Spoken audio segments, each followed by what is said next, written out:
الحمد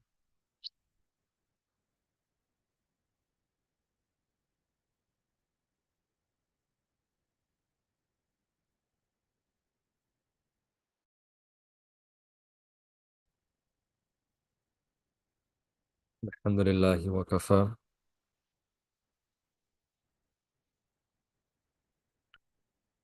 وسلام على عباده الذين اصطفى أما بعد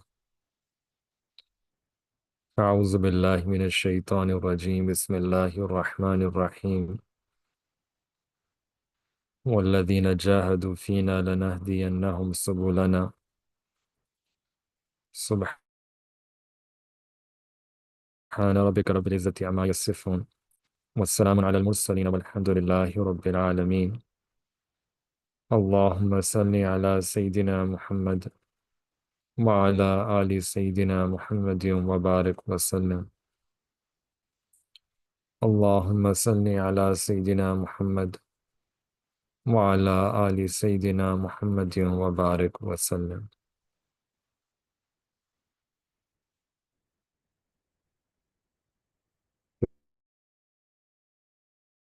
Today, inshallah, the role that we're going to discuss is that of a guest and a host.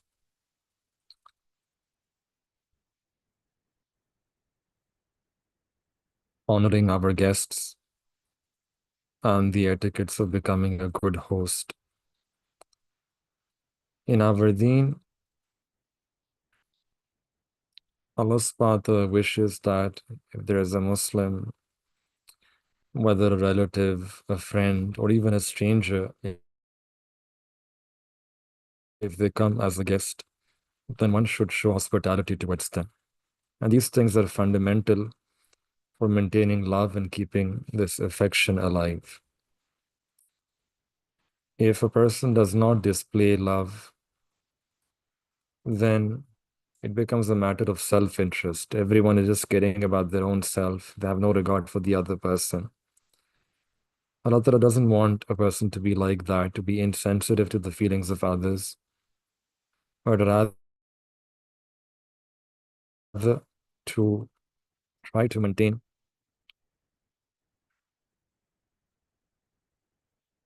a relationship of love and affection.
Bismillahirrahmanirrahim.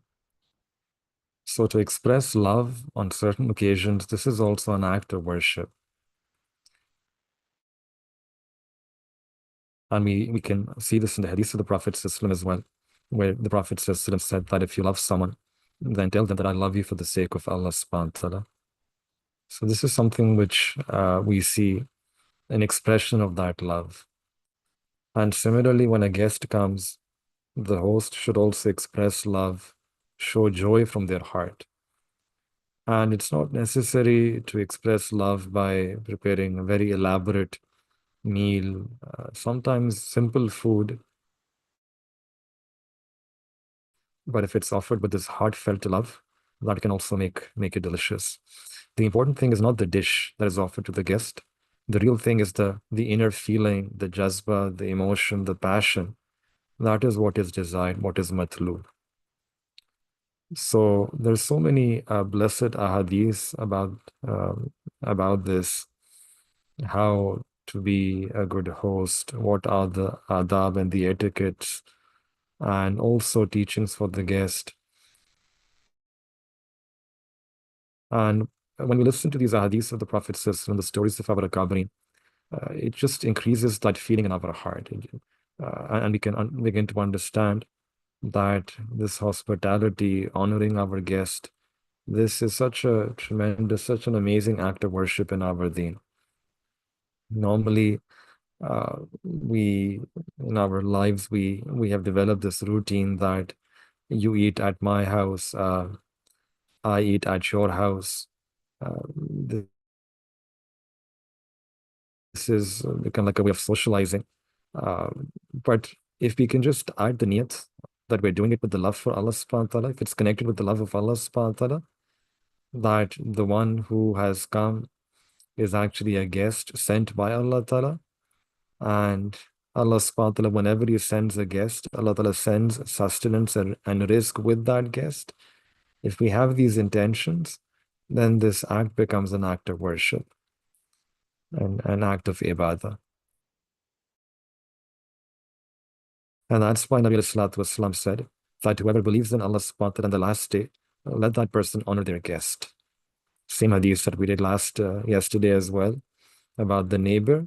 We have the same hadith for the guest as well, that let that person honor their guest, whoever believes in Allah on the last day.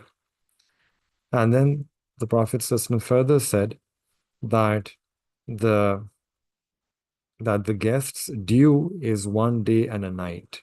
So there's a jaiza that has to be given, which is for 1 day and 1 night. And this jaiza or this due means preparing a special and elaborate meal. Again, something which is within the istita'at and the ability of the host, but it's not an ordinary. He tries to give something special, elaborate, whatever he can afford, whatever he can handle. So the guest due is this one jaiza, which is for a day and a night. And whenever a guest comes and stays, this is their due. So this elaborate special meal is prepared for them for 1 day and 1 night. Then after that, hospitality and taking care of the guest, this continues for 3 days. For 3 days, which means that for the next 2 days, you give them whatever you're eating. Whatever you eat, you take care of them. You give them whatever you eat. And then after 3 days, if the guest stays, then that will be viewed as sadaqah, as charity in the path of Allah subhanahu wa ta'ala. So the food that the family members they normally eat, that same should be served then in the extra days. One will get the reward of charity and sadaqah. So it cannot be that a guest also comes and then just continues living and staying and becomes a headache for the host, doesn't take the name of leaving. That also should not happen. So hospitality is for 3 days. First day, one should prepare something extra special, elaborate. The next 2 days, one serves the guest whatever they normally eat.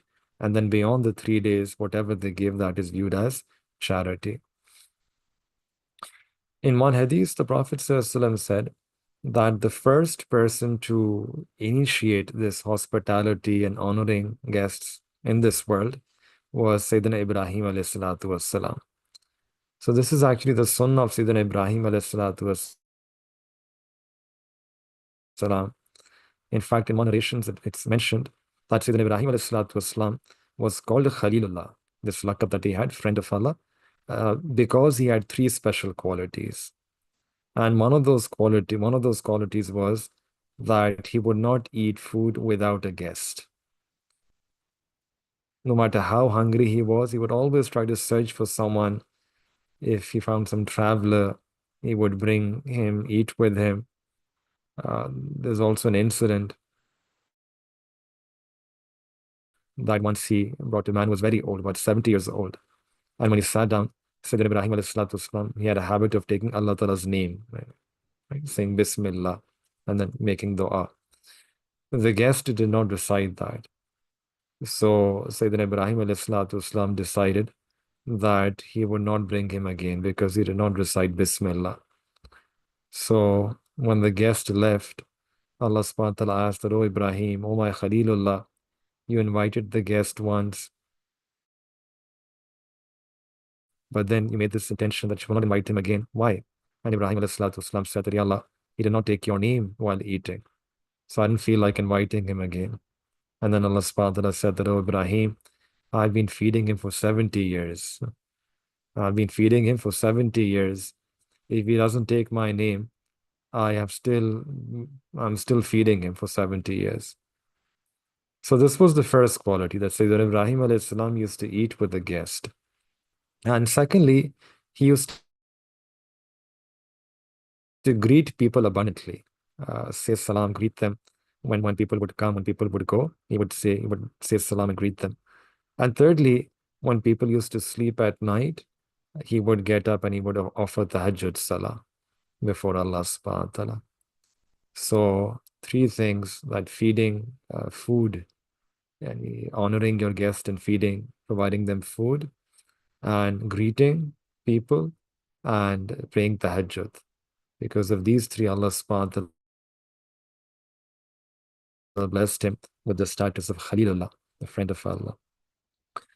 Now, the host should consider this hospitality and honoring the guest as much as he can do himself, according to his dignity, and he should not view this against his dignity. In fact, there is a whole bab that Imam Bukhari rahmatullah alayh has mentioned in his Sahih Bukhari, where he mentions different ahadith mubarak on this point, that even though, yes, you might have servants and maids and other people there in your home, they can help you, but the host should do something himself or herself. The host, they should do something themselves so that it is felt that they are serving, they are honoring, they are doing ikram. Don't just leave it to your helpers and other people. And again, we can see the proof of this in the Quran when Sayyidina Ibrahim alayhi salatu wasalam, in that story, that there were two angels who came to him as a guest. And the word here is ja'a, that Sayyidina Ibrahim alayhi salam himself brought the food for the two guests. So nowadays we think that maybe someone else should bring the food, I'll just be there. No,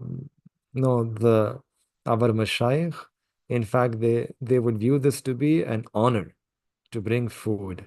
And in some cultures, we read about this and we heard stories about this from our own sheikh, that they would bring food from the kitchen on their heads. And they could have brought that in their hands, but just as a way to honor their guest, they would bring it on their head, that Allah Ta'ala has given me this opportunity to do this khidmah, to do this service.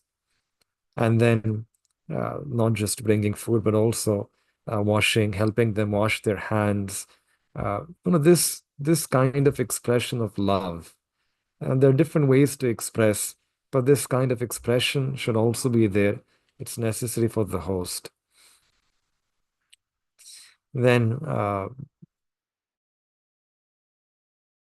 in one hadith, the Prophet ﷺ said that a gathering where people gather people to feed them, to give them food, that is among the more, it's a noble virtue. It's a noble virtue. Abdullah bin Umar radiallahu ta'ala, he narrates that Nabi alayhi salatu wasalam said that the food which is most beloved to Allah Ta'ala, the food which is most beloved, most mahbub and blessed, and most beloved to Allah subhanahu wa ta'ala, is the food upon which there are many hands. And this has two meanings. One is that if you're going to have a feast, then again, according to your capacity, invite as many friends and people, relatives as you can, so that everyone can eat together. More hearts will gather, more hands will gather, and hence Allah Ta'ala's mercy will descend, and there'll be more of Allah Ta'ala's mercy. And that's one meaning. And the second meaning is that, and this is something which also happens today in some cultures, that there should be a large utensil so that everyone is eating together from that same utensil. This is also a cause of blessing. Nabi Salatu Islam, he had a bowl that was made out of wood, and it used to be placed outside the masjid, and a whole camel, after this camel was cooked, and one can imagine how much meat there would be in this camel. The camel and then the curry and the salan and from that camel, all of that would be placed inside that bowl. And then the Sahaba Ikram, they would sit around that bowl and they would eat. And because it was so high, one had to sit on one's knees. And then sitting on their knees, they would stretch their hands and they would eat from it, like almost a person was standing. So there is a strange wisdom here that you can keep food in these large utensils. And like I said, that in Arab culture, they don't have small plates. You have these large platters, and subhanAllah, like five,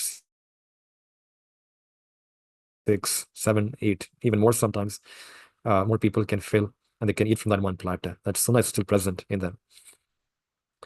Similarly, there's also another riwayat that a person, if Allah Ta'ala has blessed them with financial prosperity and stability, then they should have a house where they can set aside a room for guests. This is also viewed as a blessing from Allah subhanahu wa ta'ala. Uh, in, in one hadith, the Prophet ﷺ said that feeding your guests food and speaking kindly, this is like a blessed Hajj, like a blessed Hajj. In other hadiths, the Prophet ﷺ said that do not let anyone eat your food except the pious. So what does this mean? This doesn't mean that you don't invite the impious, uh, but what it means is that if you're going to have a feast, then give preference to the righteous one, because your food will be eaten, strength will come. And if you're giving it to someone who is going to use that to disobey Allah subhanahu wa ta'ala, better and preferable rather that you give it to someone who's going to use that food and that strength to be able to worship Allah, obey Allah subhanahu wa ta'ala, please Allah ta'ala. So that's why this instruction that see whom you're inviting to eat. If you're going to invite, then invite, give preference to those who eat what Allah Ta'ala has given, and then who can use that strength to do ibadat of Allah subhanahu wa ta'ala. Then there's a beautiful hadith which mentions that whoever fulfills the legitimate desire of their brother, then Allah subhanahu wa ta'ala grants forgiveness to such a person. Fulfilling a legitimate desire of someone, in return, Allah subhanahu wa ta'ala forgives their sins.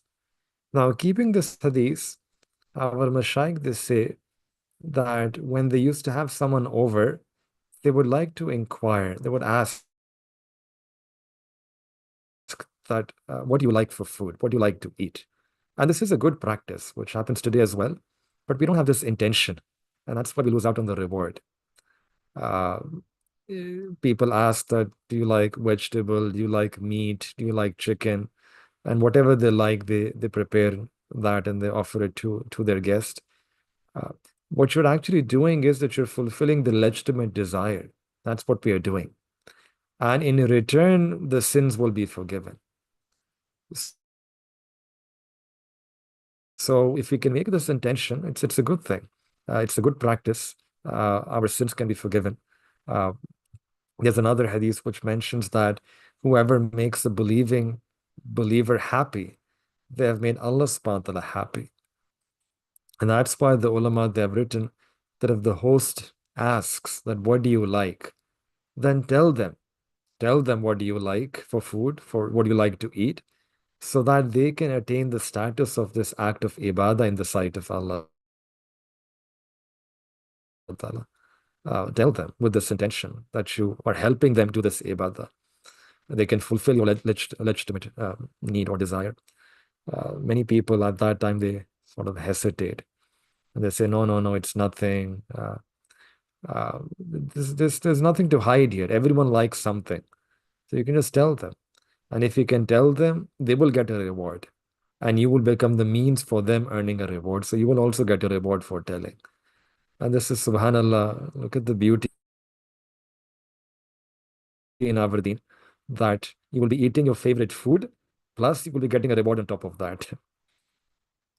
Then there is another beautiful hadith. Ibn Abi Dunya rahmatullah is mentioned in his kitab that whoever feeds his guest a desired food, like a delicacy or something that they like, and feeds them with love, then uh, 100,000 good deeds will be written for that person. I mean, 100,000 good deeds will be written for that person for fulfilling the legitimate desire of his brother. And it continues that 100,000 sins will be forgiven. Sins will be forgiven, and 1,000 ranks will be elevated in Jannah. And he will be fed from three kinds of Jannah. Yani he will be provided food from three types of Jannah. There will be this Jannat-e-Khuld, Jannat-e-Firdaus, and Jannat-e-Adan. Jannat-e-Adan. Imagine the reward that a person gets if they host their guests and provide them food that they like. Then the next thing the scholars, the ulama, they have written is about the intention of hosting. And this is really important. Innamal amalu bin niyat, that all our actions are based upon our intentions. So in Ihsan, really, it's about having the best of intentions for a host. So uh, the scholars, they say that in fact, there can be multiple intentions. And they say that the host should gather 7 intentions, 7, when inviting someone, because the more intentions you can have and combine, the more reward a person will get for that same act. In fact, some ulama, they have written that people of the past, they would combine 40 intentions for changing clothes. Allahu Akbar. And this is the difference between us and them, between us and those who are muqarrab and near to Allah, the ulama, sulaha, mashayikh. We are unaware, so the best of us, we just make maybe one intention that we're wearing clean clothes. But those who have knowledge and ilm, they do the same act, but they get much more reward for that act because they're able to combine several intentions. So what could be the intentions for hosting a guest? So we mentioned 7. The first intention is obedience to Allah Ta'ala and the Prophet Sallallahu, that this honoring the guest, this hospitality I'm doing, this is fulfilling the command of Allah subhanahu wa ta'ala, the command of the Prophet Sallallahu. Then secondly, I'm acting upon the sunnah, upon the sunnah, and sunnah in particular, the sunnah of the Prophet Sallallahu. Nabi alayhi salatu wasalam practiced hospitality a lot. This was the sunnah. Thirdly, I'm honoring a believer, doing ikram and respecting a believer. Fourth, making a believer happy, giving happiness and joy to the heart of the believer by hosting him. Similarly, fifth, I am removing sorrow and distress from my guest's heart. Because when they come and they get this ready-made, cooked, delicious food, then if they were hungry before or there was no food, uh, whatever the tension, that tension will be removed from their minds. So there is this reward of removing their sorrow or their grief. And then also that if I invite someone to be my guest, I will also get to meet a believing brother. Ziyarat of a believing brother or a believing sister. This is an independent act of worship. And then the last intention could be that through this amal, I hope to attain the pleasure and the rida of Allah subhanahu wa ta'ala. So if these 7 intentions can be made, then we can just multiply the reward for that food.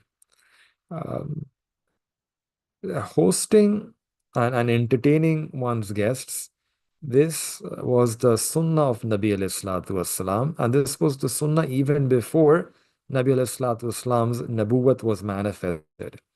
And we know this because when the first revelation came and Nabi alayhi salatu wasalam came back to his home and he was shivering because of this weight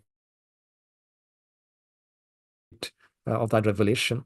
But Khadija radiallahu ta'ala anha, she comforted the Prophet ﷺ, and she mentioned some words and mentioned some qualities that the Prophet ﷺ had. And one of them was, she said that Allah will never waste you, Allah will always be with you. Uh, why? Because you honor your guests. And from here, the scholars, they say that there is a lesson for us, that those who honor their guests, they are the ones whom Allah subhanahu wa ta'ala chooses and selects for this task of doing work of deen. We need to have this attribute, especially for those who wish to do work of deen, da'wah, inviting others. There's a lesson here that this is the quality that needs to be there in us, so that then Allah subhanahu wa ta'ala takes this work of deen with us. Just like in the case of the Prophet says that he already had this quality beforehand, would honor his guest, Tukri or Zaif. And then Allah subhanahu wa ta'ala chose him, and Nabuwat was manifested at that time. And we can try to fulfill the rights of the guest, but in reality, a person can never truly fulfill the rights of hospitality. Um, there's this very famous wali of Allah subhanahu wa ta'ala, friend of Allah ta'ala, by the name of Sheikh Abul Hasan Kharakani rahmatullah alayh. And he used to say that all the bounties of the world, all the blessings of the world, they can be made into a morsel, and you can put that into the mouth of a guest, and even then the right of hospitality cannot be fulfilled. So one should never, this is one of the adab, that the host should never think that no matter what I'm serving, whatever I'm doing, one should always imagine that I haven't been able to fulfill the right of hospitality. Uh, I tried my best, and I just make dua that may Allah Ta'ala accept this. But we should never think that I fulfilled the right of my guest. Um, um, in the books, it's mentioned that the the host the host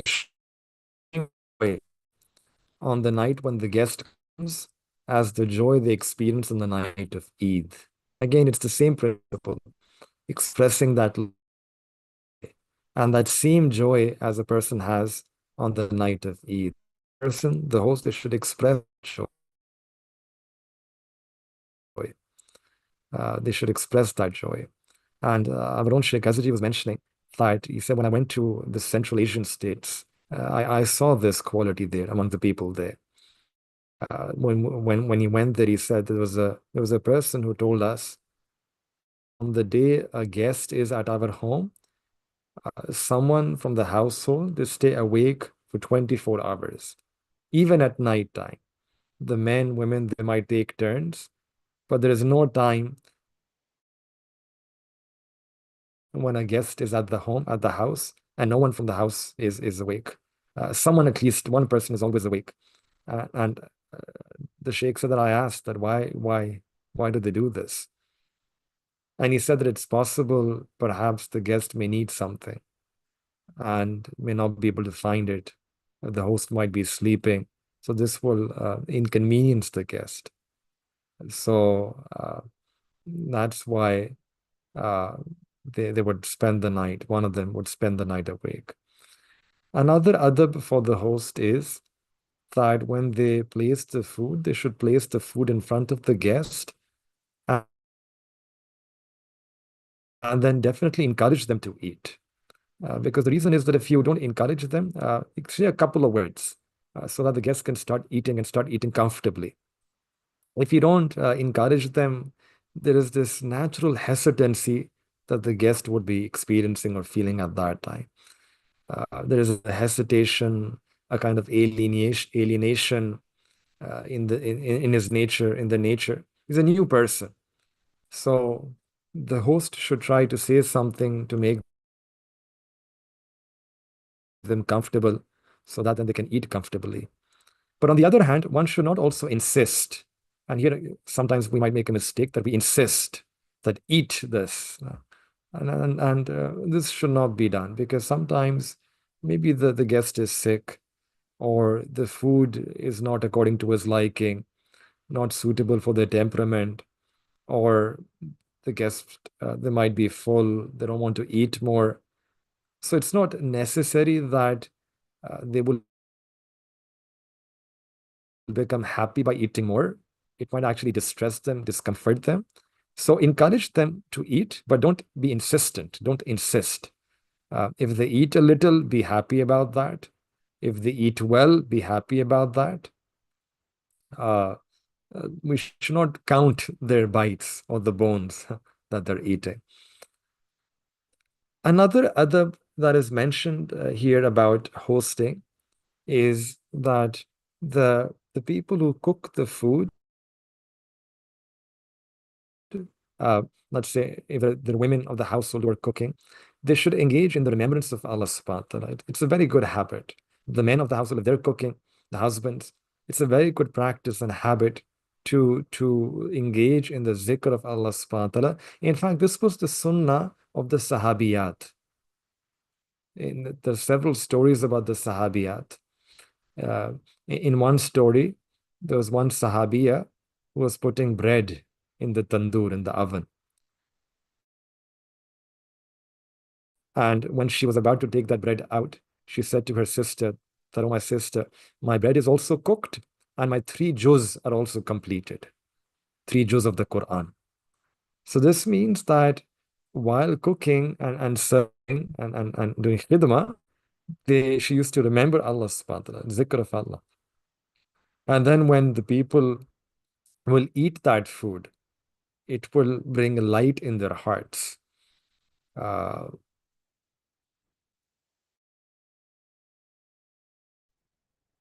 Similarly, uh, today, unfortunately, we cook with ghaflat.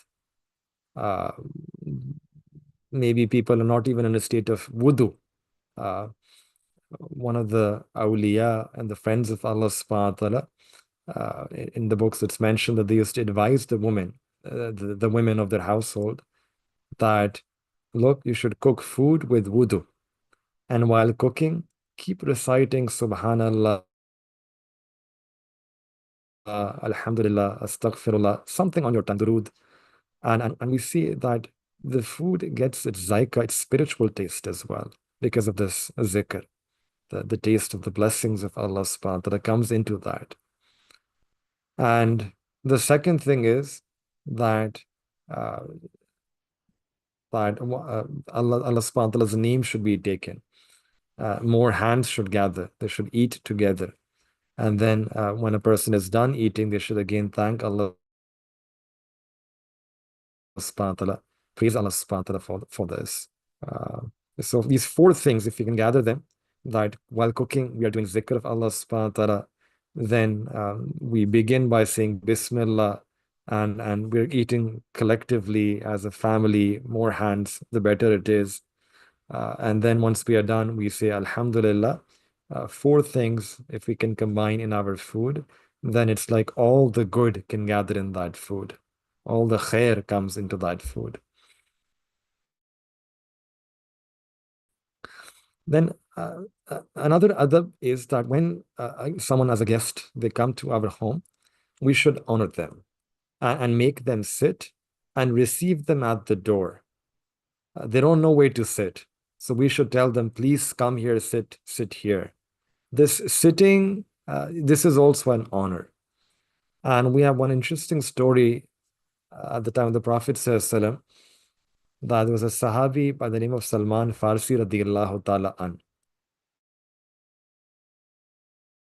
He came to the Prophet ﷺ. Now, obviously, he's a student. The Prophet ﷺ is the teacher. But when Salman Farsi radiallahu ta'ala an, when he came to the Prophet ﷺ, Nabi alayhi salatu wasalam ordered to give him a cushion to lean on. That Salman, you take this cushion and lean on this cushion. And then the Prophet ﷺ said that whoever gives a cushion to their Muslim brother for their honor, then Allah subhanahu wa ta'ala will forgive their sins. We should never underestimate the smallest of good deeds. Now, apparently, this seems like a very small act, but if we know this hadith mubarakah and we can make amal, niyat of doing amal upon this, then we can get the reward that Allah forgives the sin of that person on just giving a cushion to your brother. There's a Sahabi, Jarir bin Abdullah al-Bajali radiyallahu ta'ala an. He came to the Prophet ﷺ, but at that time there were many people, and there was no space. So Nabi sallallahu alaihi wasallam, he spread his blessed sheet towards him and said that, "O Jarir, spread this sheet and sit on this." This is Nabi sallallahu alaihi wasallam teaching practically what it means to have good character, showing hospitality to your guests. So those who come, if there isn't enough space for them,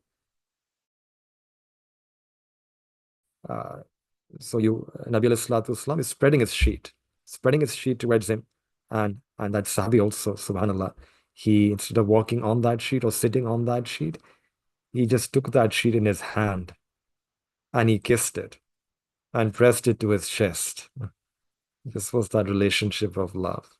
He took that sheet, pressed it to his chest, kissed it, and said that, Ya Rasulullah, that may Allah honor you as you have honored me. And then in response, the Prophet ﷺ said on this occasion that when any noble person of nobility comes to you, you should honor them. So if an alim or scholar comes, or an elder of a community, they come, like the elder of a family comes, the elder of a clan, the elder, honoring them is also an act of worship. Then another adab which is mentioned is that one should not scold their servants in front of the guest. And the reason is that scolding the servant, it affects the heart of the guest. It affects the heart of the servant as well, but also the guest. Because the guest might think that this person maybe is short-tempered. Who knows, after this, it's maybe my turn. So one should be careful about their akhlaq and their character with other people in the family as well, especially in the presence of the guest. And then the next adab is that do not detain the guest for too long after the meal, because everyone has their needs and demands and requirements. When the purpose of inviting is done, they had the meal, they're done with that meal, then it's not appropriate to have a long sitting after that. The Quran also hints and indicates towards that when you have eaten, then go back, disperse. Sometimes a situation which happens in agriculture a lot, that you invite several guests for a meal. Some come on time, some do not come on time. So what should the host do in that situation? So the fuqaha, the jurists, have written that the host should wait a little, but after that, if still some don't appear, then those who have come, they should be served food first. Those who come late will eat at their own time, but those who come on time, they should not be punished for the late arrival of those who are coming late. They're sitting and waiting for a long time. This should not be done. Similarly, washing hands before and after the meal, both before the meal as well as after the meal, the host should make arrangements for washing the hands of the guest. So this also should be done. Now, these were some of the etiquettes of hosting. Now, from the other side, there are also some etiquettes of being a good guest. That what should a person do who becomes a guest? So if a person goes to someone's house as a guest, then after meeting and greeting, one should immediately tell whether you need food or not, and at what time will you prefer to eat. What's the reason for this? The reason is because it's possible that you might be very hungry, and the host thinks that, okay, I'm going to feed them later when it's time to eat. So this is going to cause you some discomfort. It's also possible, on the other hand, that you might already be full and your host is quickly running and preparing food and bring that food. And you're like, I don't feel like eating because I'm already full. So this would also trouble the host. So one of the etiquettes of being a guest is that one should not be too formal. As soon as you arrive, let the host know that if you want to eat now, will you eat later? You will eat at such and such a time. Then, if a guest, he goes to someone's house as a guest, he's invited, he goes to someone's house as a guest, he is not allowed to invite someone else with him, saying that, look, I'm going there as a guest, why don't you come along? Because, you you cannot invite someone on someone else's behalf. You're not the owner of the food. The owner's permission is necessary. Then similarly, if a guest is staying at someone's house and then wants to go meet someone else, you should inform the host before leaving. It should not be that the host keeps searching for where is my guest, where did he go? It's the responsibility, right? That you let them know about your whereabouts if you'll be meeting someone else. It's also the responsibility of the guest that whatever item of the house they use, then after using that, they should put it back where it was. Turning things upside down, this causes inconvenience for the host. So don't change the arrangement of things that the host likes. Leave them the way they are. If there are papers lying inside the home, you're not supposed to study them. Uh, it's not that you go there and their letter is lying there, their office file is lying there, and you start browsing through and going through that. The guest has no right to use any of those things in that way. The guest should refrain from any unnecessary interference. Also, the guest should not command the servants himself. Uh, Many times it happens that you go as a guest, but then you start giving orders to the workers or servants there yourself. The Sharia stops a person from doing this. Then, if the host shows favor, uh, the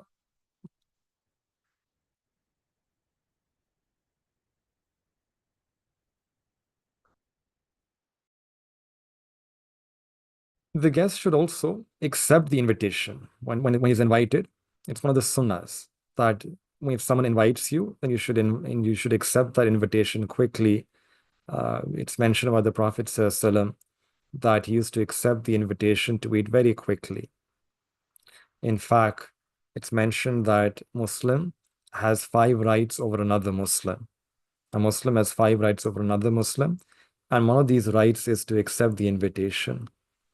If someone gives an invitation and the other person refuses without a reason, then this is a rejection of a gift of Allah Ta'ala.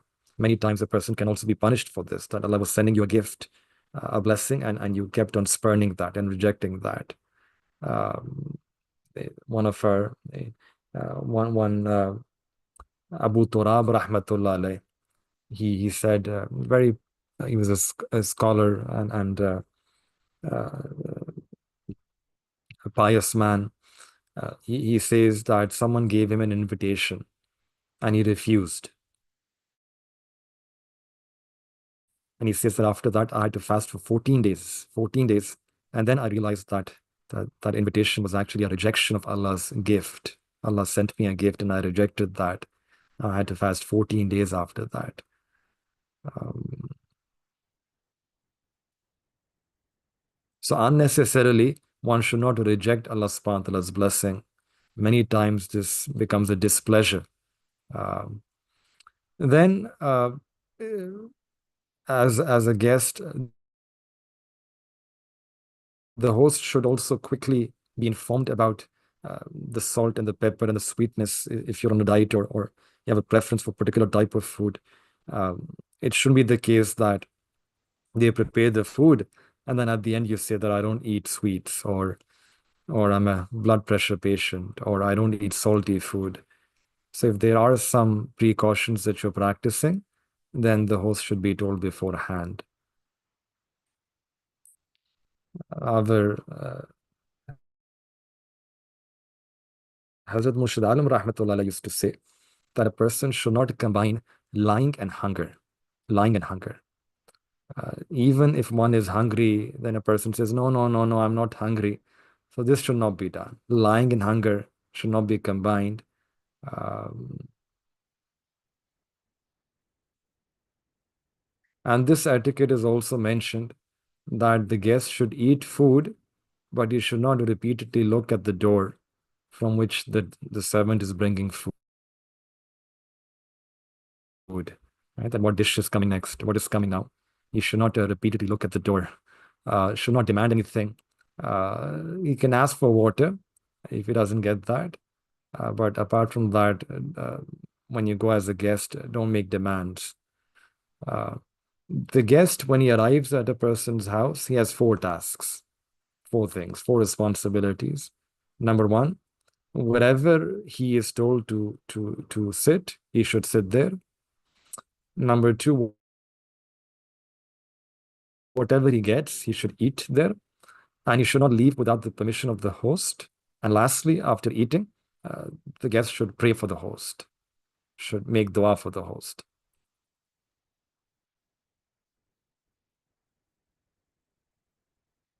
A common mistake is also that, let's say, a lot of guests are sitting and the host brings a drink for them and he hands it to the first person, and the first person starts handing it forward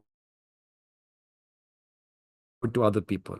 Now, this is not the right of the guest. The guest cannot do this. This is a small, subtle point here that the host gave you that bottle, so it's for you. So you're not supposed to hand it over to the other person. The person to whom the host has handed something, that person should drink it himself. Um, it's possible that maybe there might be someone who is a sugar patient, diabetes. They might give him sugar-free juice, and the rest all will have sugar-full juice. So one should be. This is the beauty of the Sharia, that if the host places something to eat in front of the guest himself cannot place it in front of the other guest. And you're supposed to eat what the host is giving you. Don't hand it over, pass it over to the other person. We don't have the authority in that home. Just eat comfortably whatever is being given to you. Uh, so this is the beauty that we have in our deen. Yes, some relationships are such where a person is both a guest and a host.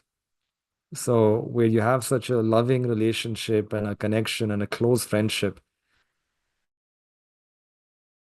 then a person can eat comfortably there. Uh,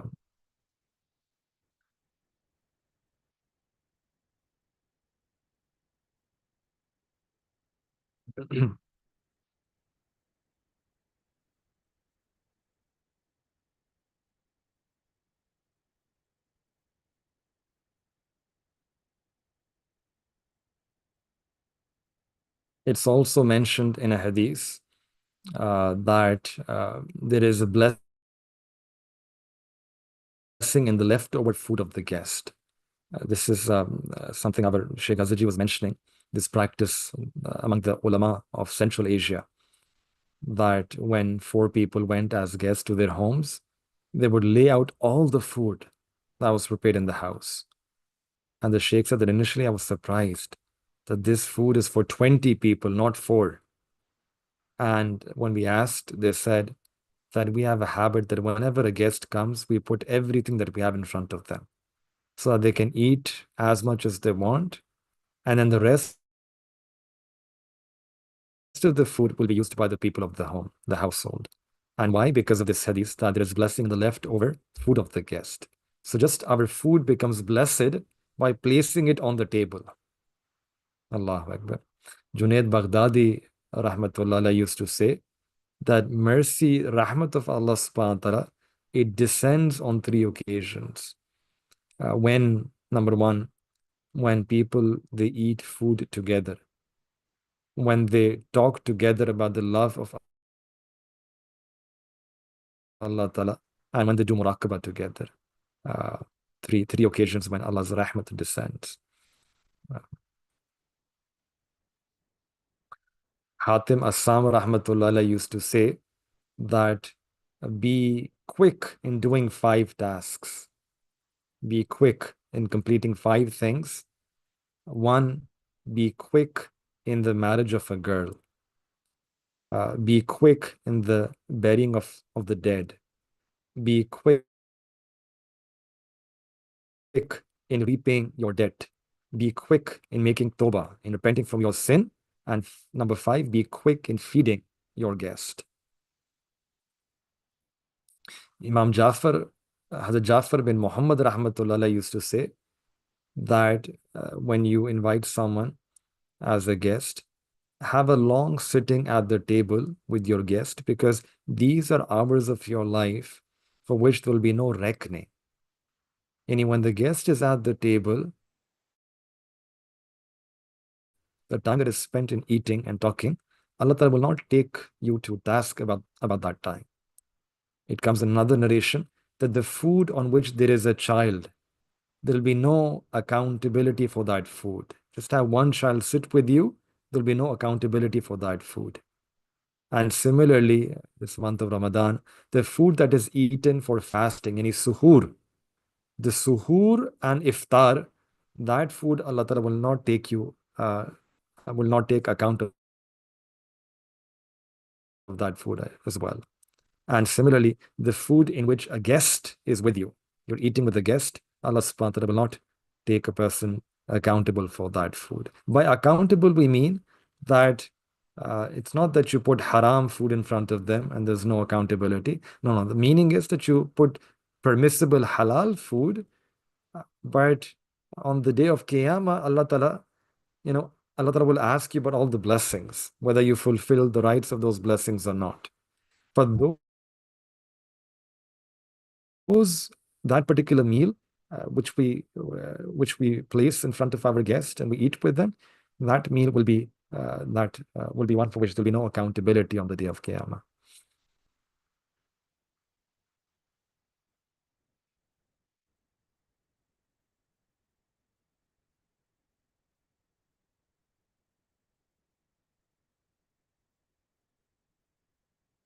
Hazrat Abul Hasan Kharkani rahmatullah alayh, he had a very strange statement. He would say that for 40 years of my life, I always cooked food with the intention of a guest. And then I would eat from that food as a dependent. Yani, what that means is that the food was cooked in the home with the intention of a guest, that the guest will come. And because we are servants serving the guest, we would eat it as dependents. Otherwise, the food belonged to the guest. Allahu Akbar.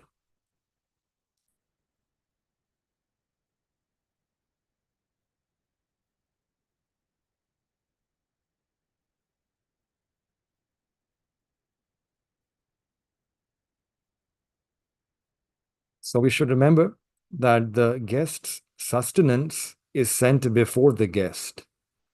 There's a story mentioned in the kitab that there was a woman, the husband said that prepared the meal, and she for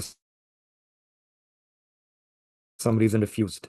And then when she went into the kitchen, she saw that there was a man in white garb, white clothing, and he was taking some food out from that kitchen.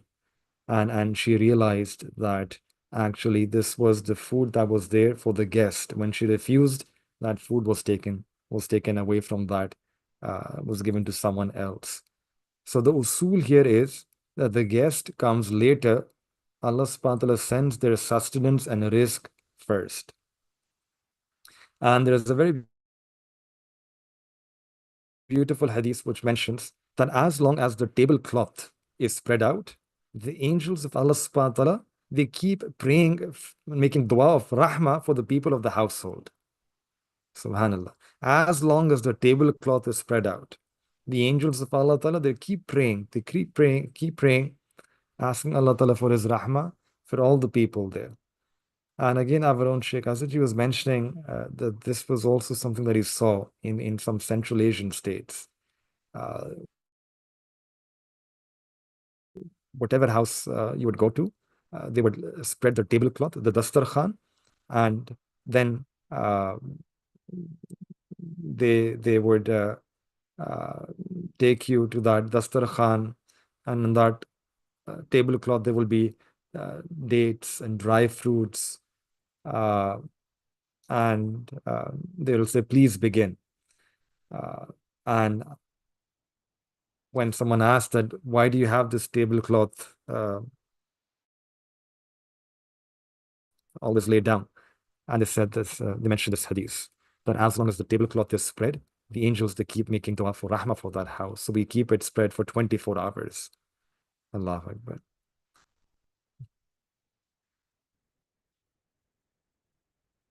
So we'll just mention last two incidents from the Sunnah and the Seerah of the Prophet ﷺ before we end. One incident is about which there is an ayat in the Quran that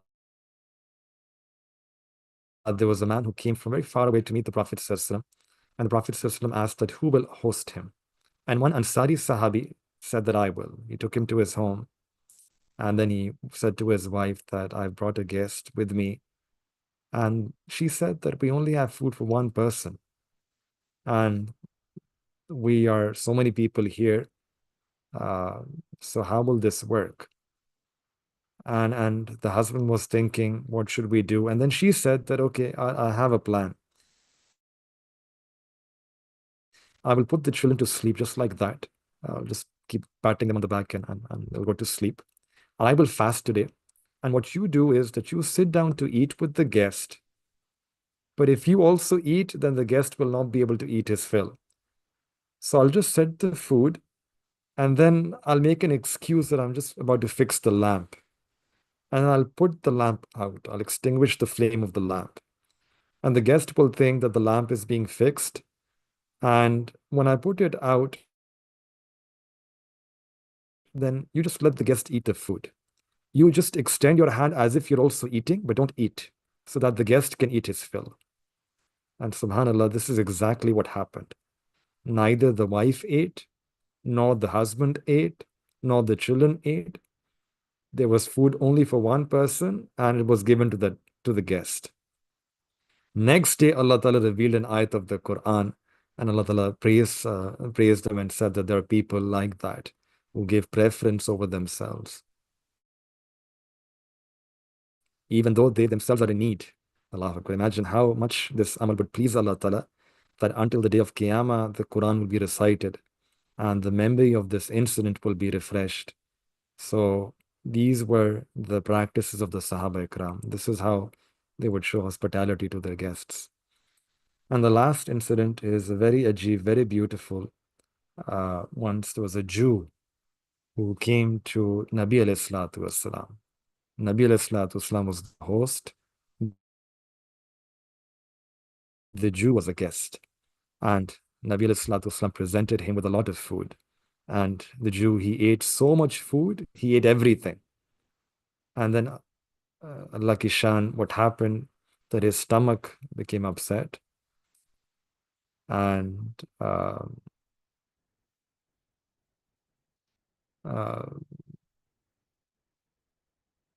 he ate a lot of food.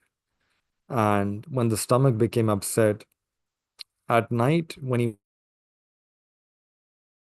was sleeping in the bed, and this is still in the home of the Prophet ﷺ, he suddenly felt that gas was about to come from him. As soon as he tried to release that gas, some najasat and impurity came on the bed as well. And now he was embarrassed. He felt ashamed that he had become impure himself.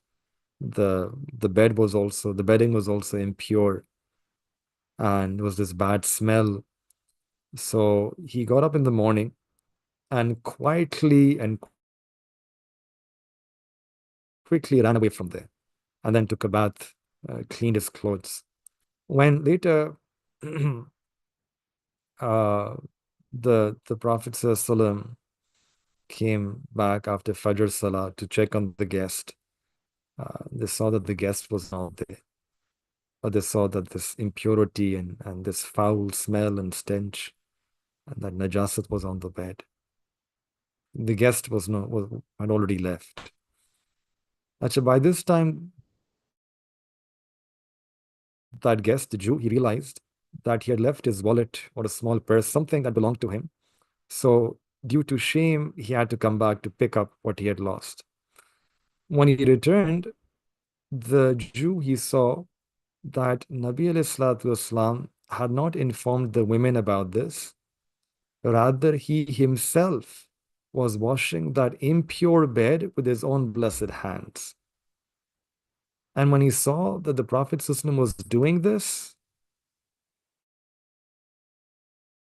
he was amazed. And there and then he recited the kalima and became a Muslim forever. Allahu Akbar. Nabi alayhi the beloved of Allah subhanahu wa ta'ala, and here he is cleaning the impure bed, the impurity of the guest on the bed with his blessed hands. This is what we call hospitality. So may Allah Ta'ala grant us the ability that we can act upon this, that we should be as happy on the arrival of a guest as one is happy on the arrival of the night of Eid. And what will be the reward of this? The reward will be, you know, in English, we say that as you sow, so shall you reap.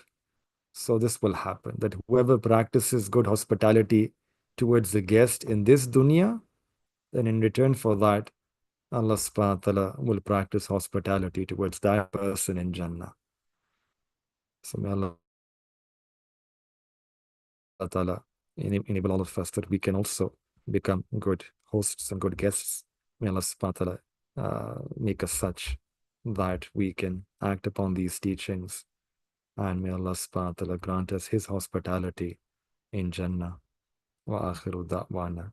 Alhamdulillahi Rabbil Alameen.